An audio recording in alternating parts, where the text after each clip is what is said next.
వికసిత భారత్ తమ దృఢ సంకల్పం, ప్రజల్లో విశ్వాసం పాదుకొల్పాం. తప్పుడు హామీలతో ప్రజలను మోసం చేయడం లేదు.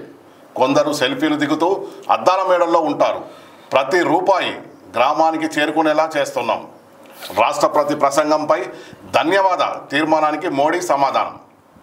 నార్మల్గా వికసిత భారత్ తమ దృఢ సంకల్పం అని చెప్పి ఏదైతే మొన్న రాష్ట్రపతి గారు మాట్లాడినారో, రాష్ట్రపతి గారు మాట్లాడిన దాని ప్రసంగంపై ధన్యవాద తీర్మానం ఉంటుంది. ధన్యవాద తీర్మానం దానికి ప్రధాని మోడీ గారు మాట్లాడుతూ చెప్పడం జరిగింది. మేము ఇంకా రాబోయే 25 సంవత్సరాలు కూడా మేమే ఉంటాం, ఇలానే రేట్లు పెరుగుతాయి, ఇలానే మేము ఇక అన్నీ పెరుగుతాయని చెప్పి చెప్పకనే చెప్తా ఉన్నారు. కాబట్టి అంటే మేము ఇంకా మమ్మల్ని భరించాలని చెప్పి మోడీ గారు చెప్తా ఉన్నారు. అంటే ప్రతి రూపాయి కూడా గ్రామానికి చేరుకునేలా చేస్తున్నాం అని చెప్తున్నాం, కానీ ప్రతి రూపాయి కూడా మా ప్రభుత్వానికి చేరేలా మేము చేస్తున్నాం అని చెప్పి చెప్పలేకపోతా ఉన్నారు. ప్రతి రూపాయికి ట్యాక్స్ కట్టే విధంగా అదే అంటారు, రూపాయి చేరుతుంది.